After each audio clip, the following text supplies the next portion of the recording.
All we can do is speculate, because now we actually have the matchup ahead of you. And amazingly, G2 is already losing that social vote. 63% of you right now think that Empire will prevail. And honestly, I can't fault you whatsoever. Michael, G2 versus Empire on the biggest stage of them all. Let's get ready. Yeah, and it's such a weird thing, Parker, because I remember a time where no one would vote against G2. I remember a time where they were the favored children, and everyone would go ahead and bet for them, regardless of whether or not they thought that G2 would win. They just were in that G2 corner. And it's just not that time anymore. Things have changed. Empire are definitely the favorite team coming into this matchup. We'll start with the bans. G2 are going to get rid of Jackal, and that just is suggesting that they want to roam. Nothing special about that. Thatcher ban from Empire, same sort of vein, very different purpose, but there's nothing special about it. It's just, okay, we want to be able to deny the walls a little bit easier. Valkyrie, information, getting rid of that is just pretty typical stuff. There is nothing special about this ban phase so far. I don't think it's going to start here. Maybe a Mira or a Kaid with the Thatcher ban. Oh, it's a mute. So same sort of idea of what you would when you would ban a Kaid, but instead you ban a mute. Get rid of that wall denial. Makes sense, and it also makes droning a lot easier. That'll compensate a little bit for the Jackal ban, but nothing crazy going on with these bans. And we talked about this when we saw the Cloud9 matchups and how Cloud9's been favoring those Mozzie bans. We talked about its impact, you and I, behind the scenes, of course, on a map like Consulate. It's a linear map. Operator like Mozzie and operator like Mute, they tend to have an excessive amount of value on maps that are a little bit more claustrophobic. And as it's been referred to by a wide variety of casters and players, more linear. And obviously a map like Oregon is not as linear as it used to be since this rework, but a long stretch of narrow corridors, very limited soft destruction, very limited vertical destruction on certain bomb sites means that an operator like Mute gets a ton of value with very little risk being involved. And of course, the two SAS operators on defense both come with shotguns. They come with good secondary gadgets. They come with a good secondary pistol / that SMG-11. So Mute is by no means here a bad ban. No, I like what we've got going in here. It's going to be pretty conventional for both teams because of these bans being so standard. Bottom floor defense for G2 to start things off. So the expectation here, just to set it for everybody, is G2 are definitely the disadvantage in terms of the proficiency on Oregon. Already at this tournament, that's been proven. Team Empire seemed to be a little bit better on this map. The analyst desk was right. Dezen was right when saying that neither of these teams typically play Oregon. It's a banned map for both of these squads, but what we have seen does suggest a slight edge for Empire. So it is really on G2 to win on at least their mainstay sites for the first half. So that's bottom floor, where we are right now, and dorms, the top floor, when we get to it later. Those two sites should be impenetrable for G2, and if they're not, it's going to cause them some problems later in this match. You can always tell based on the maps and based on which sites tend to do well. We've got numbers and data backing up exactly how teams tend to play here. And on a map like Oregon, you know, you're going to expect the defense to do decently well downstairs. You can expect them to do well upstairs. The one place where it usually breaks is that main floor, right? A fulcrum, or whichever you want to call it, that is kitchen, and then whether it's meeting or whether it's the mess hall. So this will be interesting to watch. This Clash play is certainly interesting already. Very dangerous to be using Clash to try and slow down the attack. That is a clone from Dan. He's just gathering information. This is what makes Iana so powerful. This and the 3 explosives she has in her pockets. The Gon 6 and the 2 nades. Very powerful pick, and she's proven to be a mainstay here at the 6 Invitational so far. Major nuisance to deal with as well, and, you know, people will just bellyache over whether she should or shouldn't be in play. Oh, you know, just ban her. Well, obviously there's other optimal bans, Valkyrie and Mute being prioritized as the 2 bans here. As for Empire, they don't really want to deal with the backside of this site, and it's a rare laundry take for the moment. Now, there's still plenty of time for this to change. It looks like Empire's focus is now going to shift very quickly and with some urgency over towards Freezer, but a small mistake from Always, as he's only able to get 2 of those X-Kairos off, and they'll be picked away at. So all of this hard destruction that's been tossed at G2 by Empire over the last 20 seconds or so has been very deftly handled by G2. Yeah, it's slow going on Empire's side. They have gotten the drops open. They're setting up for the attack, but no actual execution yet. No roamers to pick off. So it's going to come down to the explosive take into the site. Speaking of explosive, the nade out here, and Cantor Raketi's not fast enough. Dan gets the leadoff pick for Empire. And Dan and Joystick will be the major win conditions for Empire. If you have a slow day from both of them, I don't know necessarily if Empire has that depth to compete with the fragging potential that G2 can bring to the table. Down goes Uno now as Joystick. He's going to try his best to get one onto the board, but just eluding him is that mirrored down and crawling away inside a freezer. Scyther is there to pounce if need be and collect that kill that his teammate had started. All the while, the remaining members of G2 are just patiently waiting for this push. There goes Kayak, the Clash in a bad position, and hey! Oh my goodness, a flawless round for Empire to start things off. Oh, talk about a great way to begin your match. Empire not losing a single body on the first round. And you were talking about the fragging potential, the depth in that regard with G2. And I always mention it every time I see a clash because I think this is just so incredibly relevant. When it comes to the actual gunfights, when it comes to the team battles, having a clash on your team means you have one less gun participating. I know he can switch out to his SMG, but that transition is very dangerous, and in the middle of a team fight, it's not likely to happen. So in that last round, Empire, they get the leadoff pick onto Cantor Raketi, who gets way too aggressive on the tower staircase. And what does that lead to? It means it's essentially a 3 versus 5.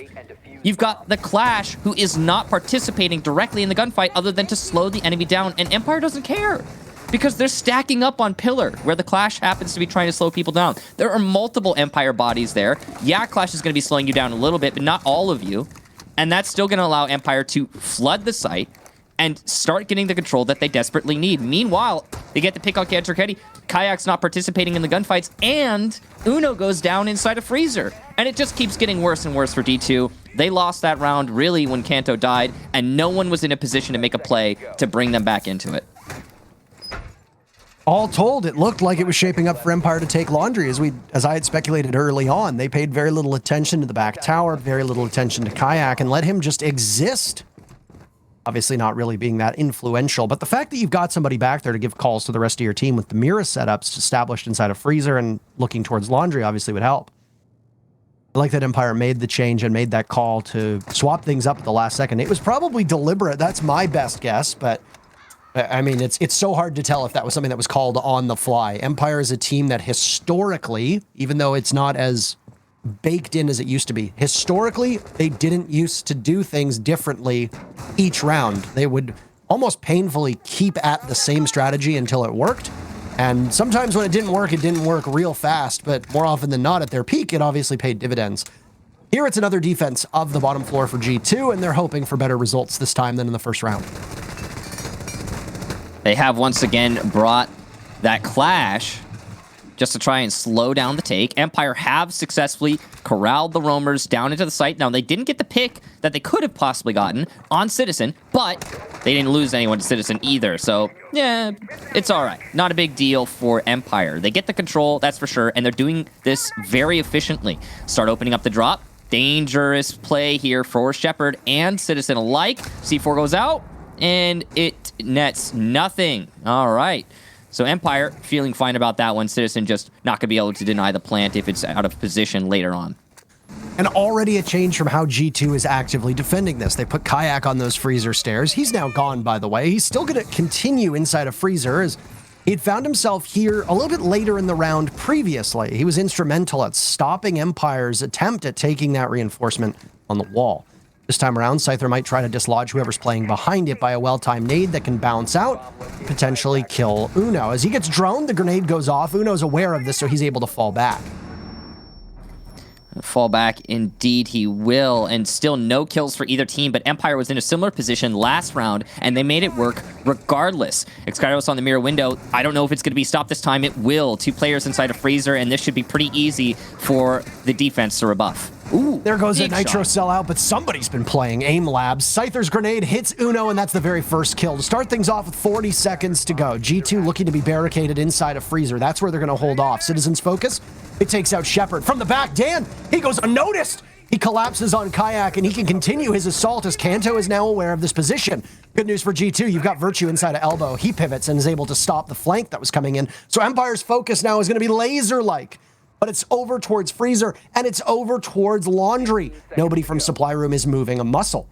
Case control in hand for Empire still, but no, surrendered at the last second as always is dropped through the hatch. Down goes Joystick as well, and it's Scyther in a 1v3. He's running out of time, 4 seconds left, and in the barbed wire, he will end. Kano Raketti the final kill for G2, and they pick up round number 2. All right, well, that was a very interesting round. So both of the mirror windows for G2 are set up for a Laundry Freezer take to rebuff just that. The Clash is your secondary tool to try and stop an attack, a push from any lane that it happens to be coming from. And we would expect the Clash to be focused on Pillar because of the mirror windows existing on the Laundry Freezer side. But when the Clash shifts focus and Empire manages to get Joystick in a position to pick off that Clash, the opportunity arises for a shift in the attack from Empire. The only problem for Empire is that they didn't have enough time left in the round to facilitate that rotation that they called out. And, well, they called the rotation, I think, with enough time left, maybe? They were just too slow on the rotate. I mean, Empire got the pick on Clash, and then 20 seconds-ish later, they're trying to push in through E-Box drop. And I think that's just too late. So a little bit of lethargy, a little bit of, you know, too much contemplation on the side of Empire costs them that round. They should have just pounced on the opportunity that Joystick presented them with that pick onto Clash. It's done now, though, and G2 show us that they can be competent on their mainstay sites. They're going to go to the top floor next, Dorms, for their second site on Oregon. It's going to be an Electric Claw through the wall, by the way. That'll get... Oh, if you can hit again. Hey. There you go. Bit of a cheeky angle there. Cannot wait to see that, by the way, in ranked, and cannot wait to see that in content creator videos. If it already hasn't been widely publicized, well, it certainly will be now. I think it is already. It's a pretty common one, but it's like, it's weird because if you know it's there, it's real easy to counter. Yeah. I mean, you drawn it out and you just need to shoot the wood and then it's gone. But I mean, the question is if you know it's there, and that's the real... Right. That's the real head scratcher, right? Brings me back to the days of when it was Dark Zero that used the double Electric Claws on the border wall. One inside of the cabinet and the other above the vent. Nobody really saw it at the beginning, and it was a very cheeky play that actually DZ paid credit to SSG for teaching them. So yeah, you can get away with stuff like that in Siege if you just keep it hidden for long enough. And it's actually, that's part of the reason why there was like such a discussion about the replays at their advent. Now the replays for this event are all going to be public. It was tweeted out by Way a while ago, and that's pretty awesome. But in past events, you know, it was definitely, you know, do we make this all public? Because little Electric Claws like that, if you could keep them hidden, you could use them for a long time, conceivably. Exactly.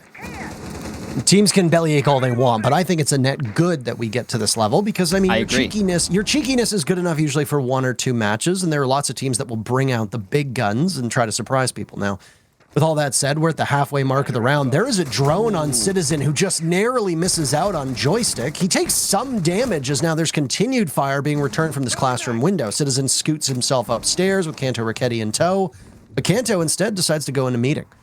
Joystick still watching this angle. He's shadow boxing Phantoms at this point because there's nobody inside a classroom whatsoever. Very extensive roam from G2, even though there's no one in the main lobby. You can see they've got Virtue and Kanto Raketti on the roam. Kanto in meeting, Virtue in basement. And actually, they're both going to meet up downstairs. As there's only a minute left for Empire to execute. They've got to make a play happen now, and they've actually got Joystick at the top of White Stairs. This could be huge. Joystick is poised and ready to strike. His presence is now known as he fires into the wall, maybe giving himself away a little bit too prematurely. Kanto Raketti now on the stairs below the bomb site, and guess what? He's good enough to collect Scyther, starting things off here for G2 on the right foot. 40 seconds to go. This seems to be the magic number for these teams, as now this is where the execute has taken place 3 rounds in a row. Dan and Joystick separated by what could be a country mile as Joystick just feeds Kayak full of bullets inside of games. Dan's movement inside of Attic given away, but he's able to get the kill onto Citizen before turning and looking towards Dorms. Joystick 1-2. Virtue gets the single kill for G2 amidst the fray. A Nitro cell from below of Uno manages to claim always, but no, it's Uno actually perfectly upright. So now it's Shepard's turn to get that diffuser down. Virtue will have to do something. Oh, he picks off Joystick. Does he know where the plant is going down? He does not. seemingly swinging around the corner, getting the drop onto Shepard. He doesn't know it. Now he does. A big three-piece for Virtue, and he'll get that diffuser quite easily. G2 takes the lead. Huge round for G2. Virtue as well as Uno really coming in strong there. The roam is what made it so one-sided when it came to the execution. That pick the Cantor Kenny managed to get for the top of Freezer Stairs, that started things off for G2. Empire never recovered from it. Yes, they did manage to answer back with some picks onto the site, but because of that early frag, there was still a decided advantage for G2 in the fragging department as they answered every kill Empire pulled out. There it is. The moment of truth. Cantor Ketty so big there. And even though Empire got Attic practically for free on that entry, and they managed to use that control to leverage big window for a plant, it still wasn't enough because of how well G2 played in the refrag department. And also, Uno, that C4 from dorms, massive, influencing the round so significantly that forcing another player from Empire to vault in through the big window and pick up that diffuser to go for the plant. That's just one fewer gun in the action. So G2 getting both of their good sites. Now they go to the tertiary, the dreaded middle site, whether it be the cafeteria kitchen or kitchen meeting. Either way, it's not always easy to defend these sites. Actually, it's always not easy. I guess I should say, because these are difficult ones to pull off. Yeah. I mean, all told, that was the first crack at an attack on that site. So for Empire, they performed admirably, I suppose. Virtue playing inside of dorms was the big factor, right? Dan walks in, he gets the pick, but then he gets traded off by Virtue. The moment that Dan is down inside of Attic, Virtue has free reign and no real push presence from Empire inside of that dorm site. Honestly, that ends up becoming the pivotal moment. So you said they didn't recover at the beginning. I absolutely believe that, and I agree with it full-heartedly, but Dan's inability to make as much noise inside of Attic and hold that position down, it doomed his team. And we've seen time and time again that when you're attacking that dorm's bomb site, if you've got somebody playing inside of Attic, you need them to clear Attic. You need them to be able to hold across into games if the diffuser's going down there. Moot point, because in that previous round, Empire got the diffuser down by big window and bunks. But you also need somebody in Attic to apply pressure to kids' dorms, because if you cannot pressure someone in dorms, then they are just going to be able to freely exist there and rotate out with the way that the defense has the setup. Claymore here for Joystick. Obviously, he's not expecting that to get a kill, but it at least gives you a little bit of warning when the enemy breaks it. Gonna try and open up the wall into pit. And that'll force Uno to rotate into dorms. So this roam upstairs for G2, trying their best to slow down the take. You want to deny upstairs for as long as possible because the vertical play from Empire will likely net them some kills through these holes in the floor and the ones that Empire will make later on with their breaching charges on always.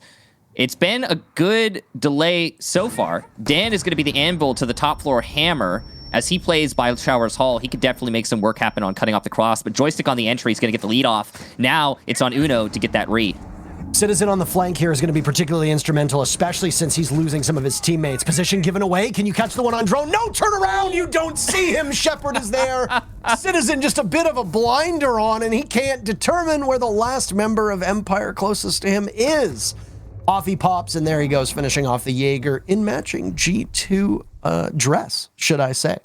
You can get that in the shop, by the way. It's obviously not going to help you, just like it didn't help G2 in that round. No, but it is a snazzy looking uniform. Interesting round, that's for sure. The top floor clear for Empire, really well done. That's the biggest thing. Empire wasted almost no time on opening up the walls and engaging the roamers on the top floor. And because of that, they caught the roamers from G2 upstairs before they could fall back. Usually, when you're roaming top floor, yeah, you want to delay, but you're not trying to die on the top floor. You want to just slow the attack down and then fall back. Empire did not let G2 do that. And even when they did, there were players on Empire who were ready to catch the rotate. So Uno was the only one to make it out of the top floor for G2. He died almost as soon as he rotated back to the site because Empire was already pressuring the site directly from small tower. So a really well-coordinated split push from Empire. The timing could not have been more perfect from their two prongs. And G2 definitely going to struggle on sites like that. Interestingly, they will re-up. I'm not really sure why. I guess they feel like they could correct a mistake that they made. They don't need to be here right now. I believe the bottom floor should be open, but they've chosen to go back here. It worked out for them when they did it in round number 2. I mean, they gambled on laundry and supply. It didn't work out for them the first time. The second time, it was a much better round for them, and they looked quite comfortable, frankly. It wasn't even like they needed to fight tooth or nail, and there's always speculation that we have to throw out here. Why does a team go back to a site that they just lost? You've put it best, and you said this ages ago. A team will go there when they think that it was a small mistake that led to a greater result, and they can very easily rectify that. Yep. And maybe that's what we're seeing here. But what was the mistake, though? That's the question that I have to ask.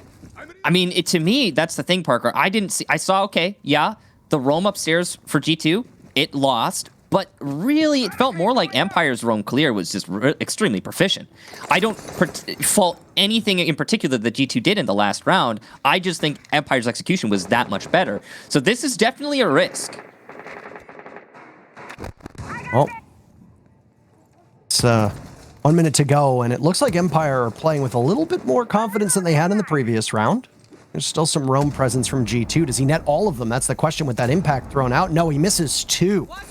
So some damage will be done to that attic wall. Just as we saw in the second round, G2 had the upper hand on the same site that they had just lost. And well, Kayak is doing his best to show us that it will happen yet again as he picks off Dan to start this off. Now, the pit wall is open, and the closet wall is open as well. Oh, they marked him. I'm not sure why. That's a little confusing. A red mark warns Citizen that he's been spotted, and Citizen will fall back downstairs instead of being a pick for Joystick. So that's an interesting thing that happened there. So the roam has been pushed back from G2. Empire, though, were the ones to lose out on the early pick this time. So they need to make a recovery. It's on them to get the kill to bring them back into this round. And Joystick seems to have a play in mind while the top floor clear continues to push in. Look at Joystick's position right now. He's got a clear line of sight all the way into the back of meeting if he wants it. Virtue's been downed, and we're still not quite at that fabled 40-second mark. Joystick flicks away, though, and manages to somehow evade 2 members of G2 who are both looking for him. And picks up a second. Powerful stuff from the Russian Cyborg. We've come to expect this level of play from him. At this point, G2 find themselves in a spot they didn't want to be in. Trailing, but Kayak picks off Joystick. Beautiful play from the newest member of G2. The Yak strikes back. Scyther on white stairs rather takes out Uno, and the advantage for Empire is returned, leaving Kanto, Raketti, and Kayak to hold off, the 2K members of G2. Shepard inside the site by the sandbags. He'll go for the plant. Kanto, Raketti down from above, so Kayak will have to retake. 3 kills. The grenade that was in the hands of Scyther will now be dropped, but Kayak's the 3 armor, and he knows how tough this is going to be. Does he have any intel? Yes, he does. Red mark's going away, but Shepard is better. Kayak finished from above. And a second attempt at a bomb site that they just previously lost does not work out in G2's favor as Empire wins that round. Wow. What a turnaround there for Team Empire. The leadoff pick for G2, and it's unanswered for most of the round. And you'd think to yourself, okay, G2 have this one in the bag. But they make one crucial mistake. There's no one watching Zulu. Why is there no coverage on Zulu for G2? If you're not going to have a player watching it, then you need to have barbed wire, a Malusi, something to at least warn you. Heck, a proximity alarm would work great. But you have to have some kind of warning for a Zulu push like the one that we just saw from Joystick. Now, I have to imagine the original plan is for Citizen, who was on the roam by Laundry Stairs, to give warning about Zulu being open, but either that warning didn't go out, or when he left the Zulu coverage, or it was just not heard. Either way, that is a glaring hole in your defense that caused major problems when Joystick inserted himself into it, managed to pick up those 2 kills.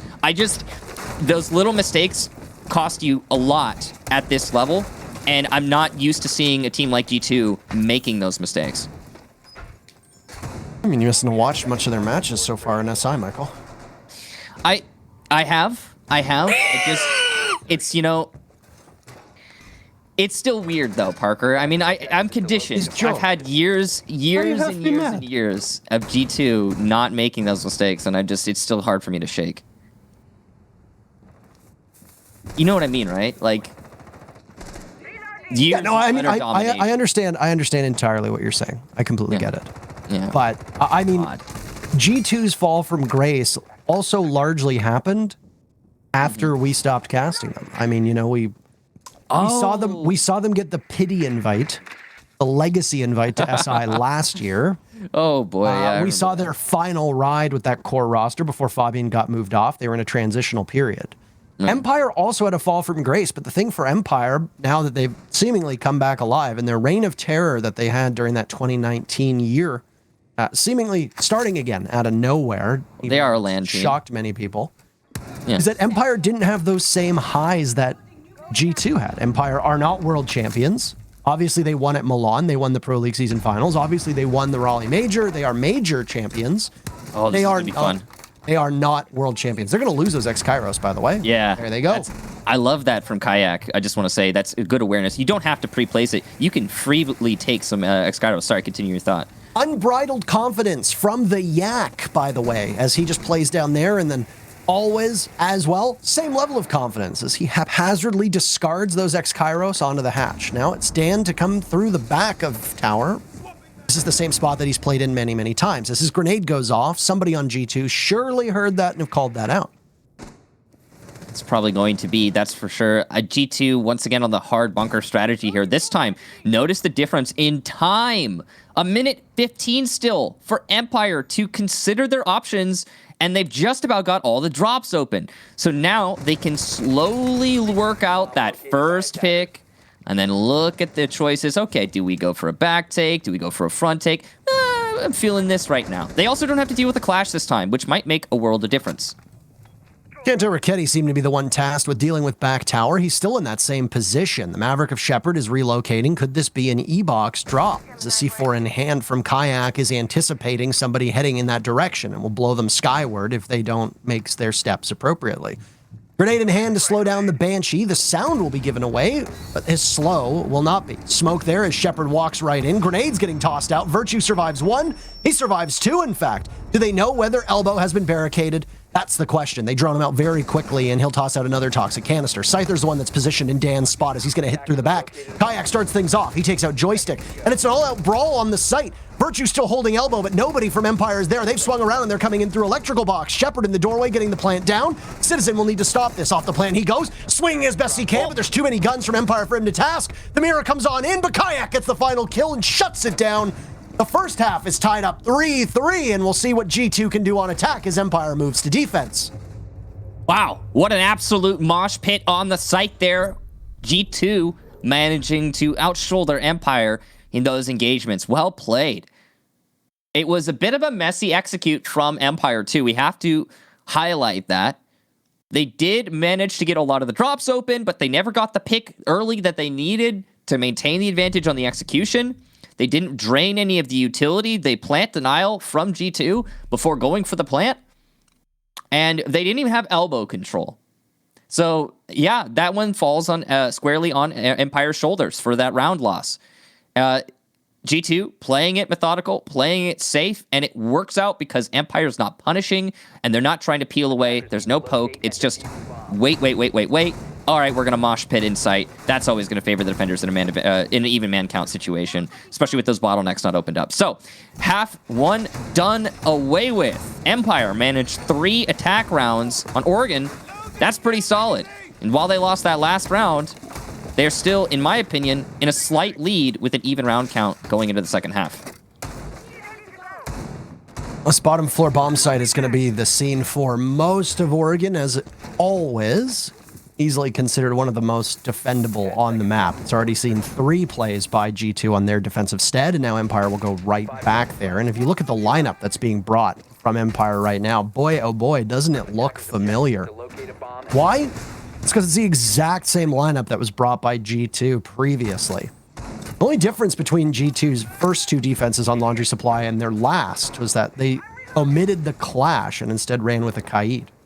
Mira obviously seeing some play on this bomb site, absent on Dorms and Meeting Hall, the 2 defenses that we saw in Meeting Hall in particular that were won by Empire. Saw a revolving cast for G2. The one constant that's been in every single round, or the 2 constants rather, actually make that 3. The 3 constants. They've run Smoke, Jaeger, and Malusi every single round thus far. And with the fact that she's being brought by Empire now too, they have a 100% influence rate and pick rate right now. And big operators, that's for sure. You're going to be seeing them commonly on defense as the meta dictates. Oh, G2 in this round trying to clear out these roamers, of which there are, let me check my numbers here, 0. They just have to make that determination. G2 just needs to know for sure they're not going to get flanked before they start making plays freely and using their clock to pick away at the site. I like that Cancer Kitty's already done his portion of the clear, and he's focusing on the staircase by tower, opening up that Melusi, getting rid of it, and then, you know, allowing himself some time to ponder a pick by pillar. It's good that he's already pressuring the site while the rest of his team finishes up elsewhere, because that just saves you time in the long run. Both teams favored 2 sets of nades when they were on attack. You see the exact same thing happening now as well with the Yana and Maverick holding on to that, whether it's a Yana or whether it's a Sledge. In fact, when we saw the meeting hall and kitchen take, the Yana that they were running had a Gone 6 in hand to go with that. I'm assuming that Citizen is likely going to have it as the sidearm too. Unfortunately, one of the downsides of this UI, we don't get access to what their sidearm is. So we'll have to wait and see if at any point you hear the telltale signs of the Gone 6, just as we'd heard previously. Citizen's just going to play here for intel. This is interesting because he didn't bother to take the entire barricade out. We'll let that clone recharge, but he could have got more. I think the game plan was to not give that position away, directly get information, and then move if need be, and that seems to be what G2 has done. There's some more information being gathered, but they aren't going to spot Joystick, who's creeping up the freezer staircase. He's checked for, though, and Citizen is better. We'll even tell Joystick post-mortem just that. So with the leadoff pick here, G2 are in a great position to execute with the last 30 seconds. They're at the mercy of the clock, though. You're absolutely right. That E-Box hatch just gets popped. G2 ready to drop. Kayak is stranded over by Blue, but G2's guns are finding their mark. Dan answers back. Cantor Raketti on back stairs. Scyther will be the one looking in that direction. He's pushed off by a nade. Out goes a C4. Huge kill onto Uno, as Virtue's now down by the doorways as well. G2's mismanagement of the clock is burying them at this exact moment. Cantor Raketti not good enough in freezer. All 3 kills for Empire in G2's, or rather in Dan's hands. He's going to need to look for another as Kayak gets a pick, but he can't outrun the clock. Father Time is ultimately his biggest adversary, and the very first defense goes in favor of Empire. I stand by what I said. Empire did have a significant back foot there. G2 were in a great position after getting those picks, but you were right, Parker. Not enough time to execute. Just way too slow on the push-in, and this is despite how quickly G2 managed to get that control upstairs. I think they lingered a little bit too much on the consideration of a roamer. On like, oh, is there somebody on Empire in a rat corner somewhere off in the map? Maybe. I mean, it's better to be safe than sorry. But because of that consideration, because of that time spent thinking about whether or not they're going to get flanked, they did not have enough time for the execute. And this was apparent because you could see like one or a few of the players on G2 just like looking at corners like, oh, is there anyone in small tower? Well, we didn't check. We don't know. So it's a little bit of that time. Just 10 seconds maybe makes all the difference. And that round plays out very similarly to some of the rounds we saw in the first half. And as you would expect, the defense has the favored side on Oregon bottom floor defense. Now they'll go to the top floor to see what they can work out here. I don't know if this is just simply because we haven't seen an awful lot of international competition, so maybe they're not used to playing against each other, but the attacks are painfully slow through SI. I can think of almost half of the teams competing who just simply cannot manage the clock effectively. We are not in this 20-second meta any longer. There is far less that you need to cut through. You don't have to deal with Mutant Mozzie's prevalence, so you're not battling information. Like, there's so much that the attackers have now. It's made Yana a significantly higher pick because she brings grenades and she brings the Gone 6. The attackers are doubling up on Ashe and Zofia when available and when comfortable. Sledge is seeing a near constant pick rate. So it is a little strange to me how slow a lot of these teams are being, and it's something that usually gets directed at North America, but it's every single region who are experiencing this right now. Well, Parker, I honestly think it's just trepidation. I think it's like, oh, okay, we're at the 6 Invitational, and every action we take, every move we make means so much more. And, I mean, that's... Every breath you make? It was unintentional. I heard it after I said it, but... You knew it was coming. I knew, yeah, I did. I mean, I was wondering. I was like, is he going to say it? No, but as I was trying to say, though, like I think it's just it's trepidation. It's the pressure. There's a lot of it right now. Scyther, speaking of pressure, is going to feel some as he gets put down to about 30 HP from this attic push. Cantor Raketti and Virtue, excuse me, putting on that pressure inside of Attic. They can possibly get another prong added to this attack when they go for the execute later on. Well, one of those my magnets in action as you hear it go off in the background. This is actually the first time that we're seeing a Wamai here. So just as I talked about this 20-second meta, you look at the composition that Empire's brought. Well, it's very different from their last one. Malusi, Jaeger, and Smoke maintain their 100% pick rate so far through Oregon, but a Goyo and a Wamai being added to the mix, they've yet to be played. They're both going to bring significant denial, especially when combined with Jaeger's ADSs and the shields that come with Goyo. For now, the rework is on the horizon. But for now, those shields don't just work for time delay, they also work for gadget delay. There's a Gon 6 in hand, they'll burn out the ADSs, and there goes the Banshee that's positioned by the dorm's doorway, rather the attic doorway, more specifically. It's going to give free passage on in. Sound that goes off is not really as important as the fact that you've now gotten rid of a device that will slow you on your entry. And of course, with how poorly G2 managed the clock on that previous round, getting rid of the Banshees is a very good step. Still plenty of explosives here for the attack. And nice peek from Joystick. Down goes Citizen. And that means the nade will not make it to bottom of big window. The opening pick goes to Empire, and they're going to keep adding to it. It's just Virtue and Cancer Kenny all of a sudden. And now they've got 30 seconds left. Virtue will get a pick onto Scyther, who puzzlingly tries to push into Trophy, but it's not going to work out as Joystick's there to double down. He gets his third kill. And now he's looking for a fourth. Knowing Virtue is inside of Attic, he'll challenge and he'll just win. Joystick does not lose those. A 4K in the round for him. And Team Empire will take their first defense of the top floor.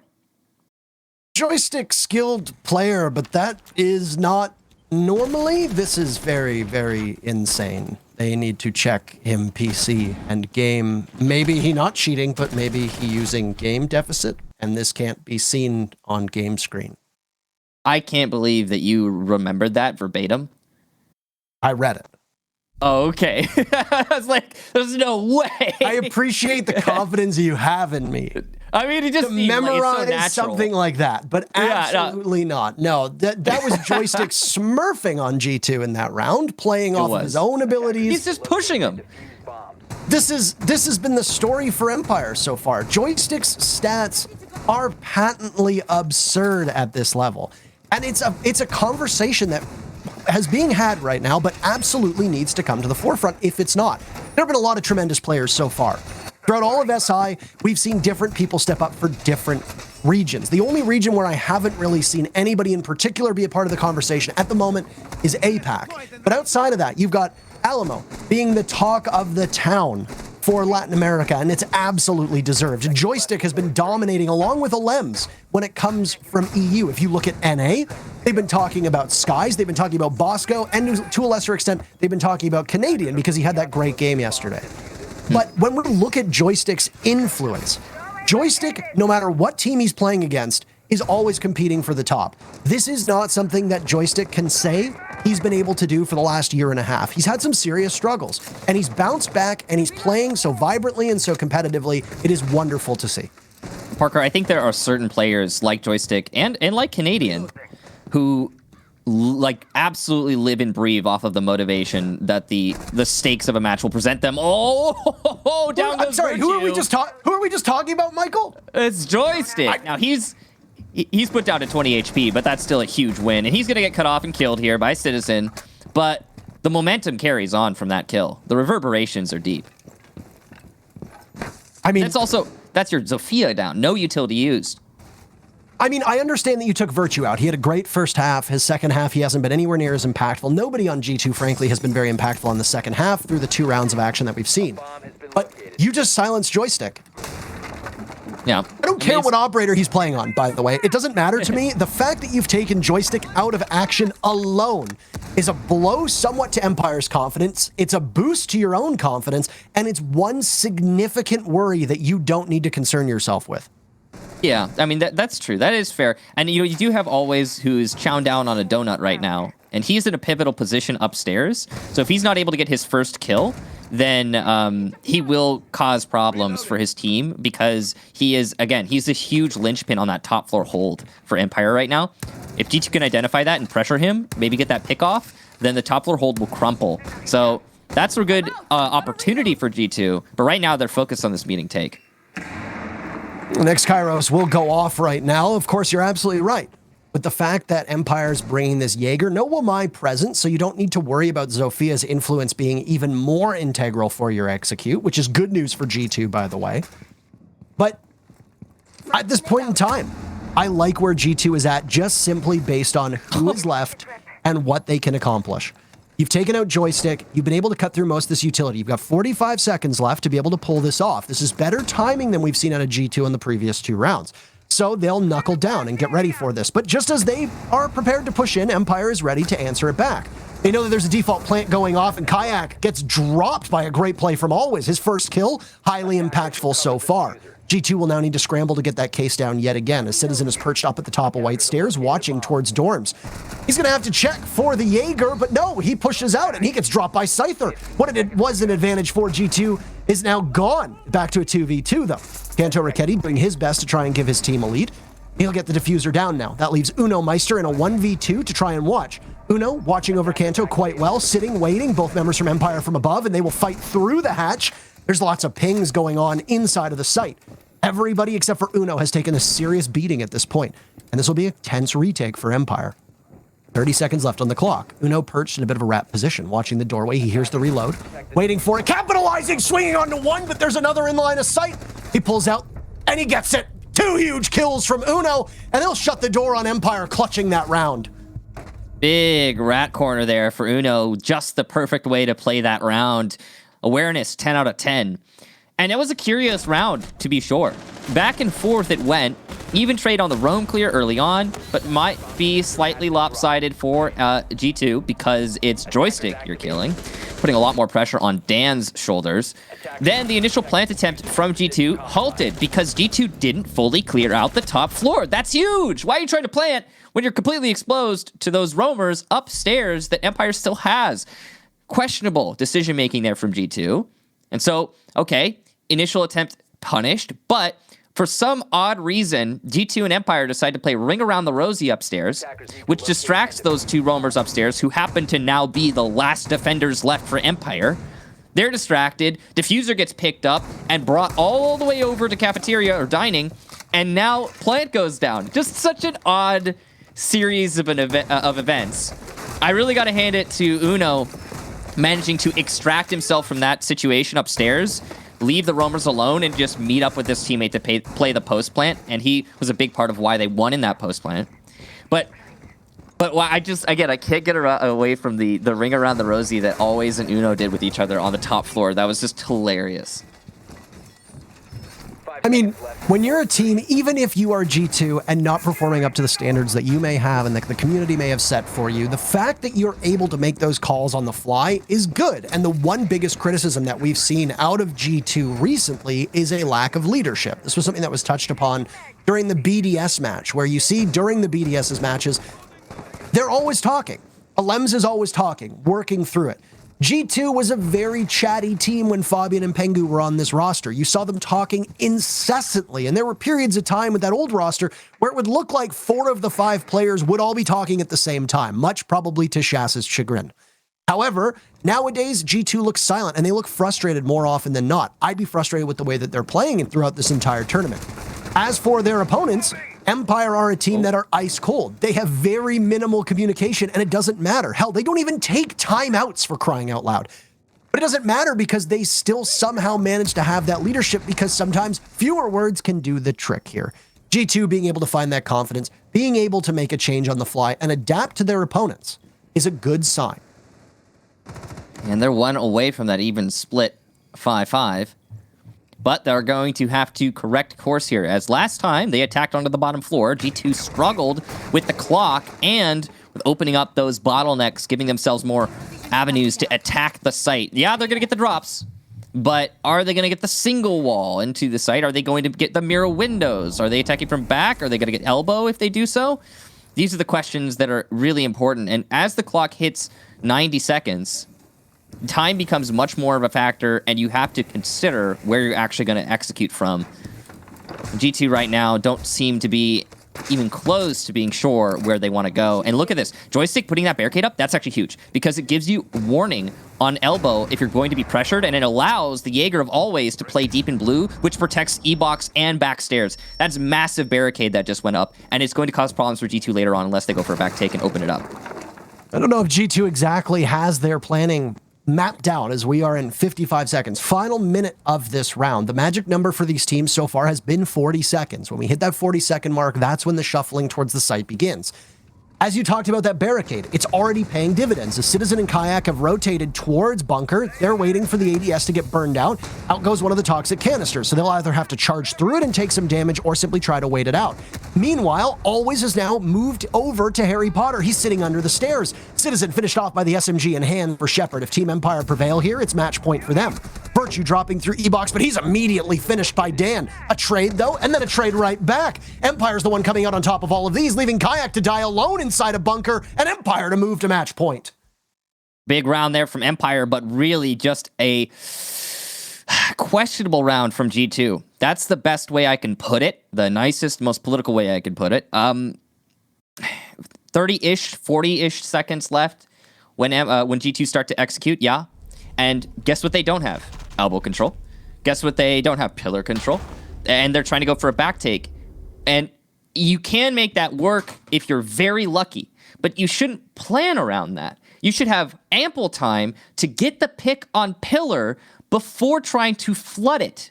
Super dangerous there for G2. They're going to take a tactical timeout on match point as they don't really have a choice. It's now or never. And they need 2 rounds to bring this to overtime. If we look at what the record are for teams at the moment and the matches that still need to be played today, it's Empire and G2 with BDS all done. BDS's single group of, or their single game that was played here on the A stream and the 2 they played on the B stream are in the books. Of the remaining matches today, you've got DZ playing Liquid. Spoilers, by the way.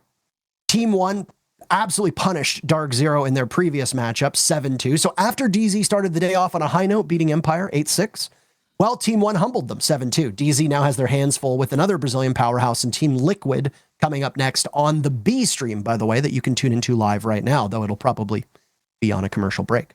We're talking about this by now, all the way, or we're talking about this all the way, by the way. Words are hard. Talking about this, by the way, because G2 has taken a timeout, which is fine. I mean, I would have argued that they could have taken it before they were going back to a site that they've had some troubles with. But I'm not Shas. Shas knows this game far better than I think either you or I do. A brilliant mind, and he's going to try to settle this team down. As for the standings, though, if we want to contextualize where we are, because we can talk about what happened there, but I think you summed up that hold pretty well. Right now, sitting atop the standings in Group A, BDS done for the day at 5-1. If Empire prevails here, I don't think there's enough of a difference in the score to make much of a round differential growth for Team Empire. So Team Empire are going to finish the day in second, no matter what. They'll finish 5-1. They'll be tied with BDS. That's huge. G2 will move to 1-5. Cyclops, later on, in our next matchup, are playing against FaZe. If Cyclops do not prevail there, they will also go 1-5 on the day. If you look at the remaining matches for Group A, there's only one more play day left. It's going to be on Friday. It's on May 15th. You've got BDS playing C9 and Liquid, and then you've got them playing Cyclops. So they're going to be playing C9 and Cyclops to end this, 2 of the lower placed teams. If you look at Empire's strength of schedule, they're playing Cyclops as well, but then they've got FaZe and Furia. That's going to be tougher for Empire. If you are G2, G2's 3 remaining matchups after this are Dark Zero, Liquid, and C9. Oh. That is a tough schedule for G2. And if G2 are not able to push this into OT and come away with a victory, right now, based on the schedule, they're going to struggle mightily against Dark Zero and Liquid. And the only game, based on where the standings are, that they might be in it is C9. That's it. And that is not where you want to find yourself, obviously. But there's still recovery potential here for the G2 fans out there. All hope is not lost. 2 rounds in a row is feasible. It is on attack, so that's the risk. They can't lose at all, so there's no buffer of, oh, yeah. Don't worry about it. They'll win on the offsite. No. Empire can go to the top floor 2 times in a row, which means G2 has to be ready for whatever Empire brings on this top floor both times.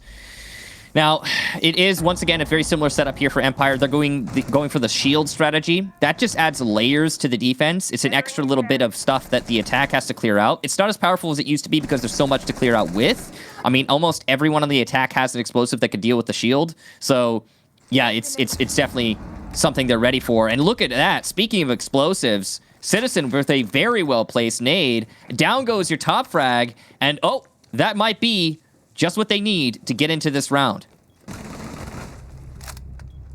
And that'll put us in a very crucial final round. Of course, these teams always need every single round when they match up against each other. Doesn't matter if it's in Raleigh, doesn't matter if it's here, doesn't even matter if it's in EUL. Just like that, by the way, the server entirely cleared out. Citizen doing his best to not lose. The man does not want to give up one bit.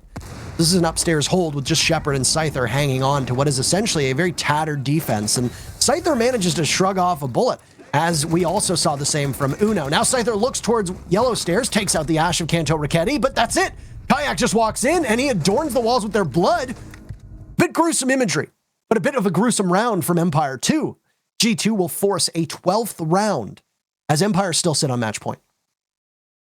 Definitely a nail-biter, literally, as we come down to the final round of Empire versus G2 in regulation. Now, if G2 managed to win this, we're going to overtime, and then it'll be whoever takes 2 out of 3.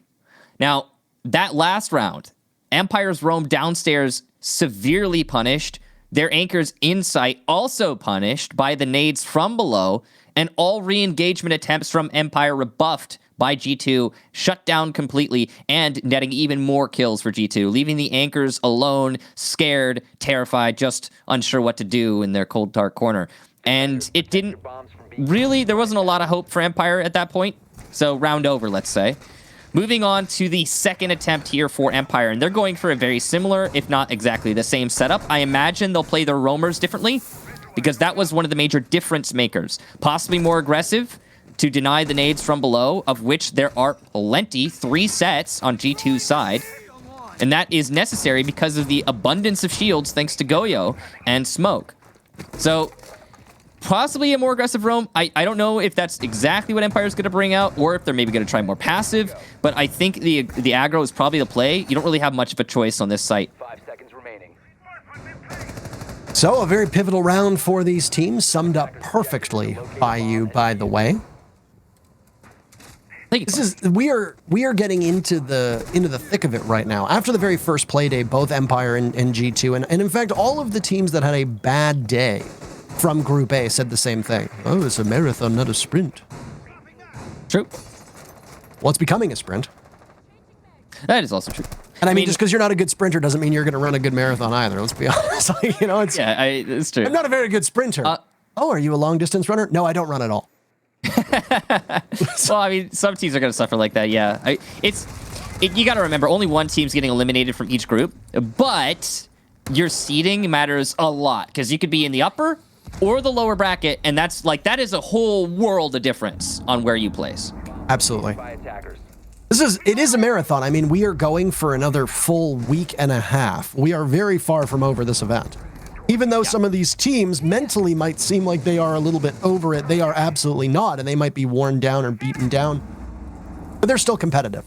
Ooh. For fans of good Rainbow Six Siege, you're hoping that G2 is going to remain competitive. All the while, though, Joystick is prepared to strike right here. Oh my goodness, he could potentially get this. He's playing with fire. But if he gets it... Yeah, well, that's the question. But it looks like the answer might be no. Oh, it's all down to luck at this point. He's been spotted out by the drone, and Kanto Raketti will swat Joystick away. He is definitely going to be feeling those burns, Parker. Joystick was 12-5 for the record. He's 13-8 since then, and he has not been able to add much to his team. The good news is that while Team Empire has remained competitive, it's largely been off of the shoulders of Scyther, so they're broad enough to carry the team with him. Dan has also gone quite quiet over the last couple rounds, which goes to show you that G2's comeback is not just because of their own ability, but their ability to shut down the hot hands from Empire. Maybe they're given a bit of a leg up by the fact that Empire themselves are finding it hard to close out in the clutch. That'll be a question for later. All the while, all these explosions happening in front of, always inside of security, not a single scratch on the paint at all. And if they don't think that they've droned him out, which right now G2 has absolutely zero intel on that room, if they swing in the wrong direction, then that's going to be a very easy pick or two for always, given the way that G2 are stacked up here. In they come. The Ash looks the wrong way. Cantor Raketti goes down. Always good enough for 2. Down goes Virtue as well, and he immediately moves over. Citizen now in the hunt. He'll look in one direction. Kayak might as well be on another planet with where he is. Citizen will need to win this one, and he nails it quite easily. But this is going to be tense. Final 25 seconds. Everything is on G2 right now to try and tie this up and send them into overtime. If not, then very easily Team Empire takes the W and moves on. But G2 stack up is by big window. Empire are ready for this. They're in that position. Dan is on the ground. The 2 members from Empire inside of dorms right now as Kayak hops on in. He gets dropped though, and the diffuser's down as well. Scyther's credited with that one. Uno will have to grab the diffuser as it's him versus the world in a 1v3. Empire are looking to knock out G2. And amidst the smoke, Uno just sees his life ticking away with the clock ticking away. Empire takes the matchup.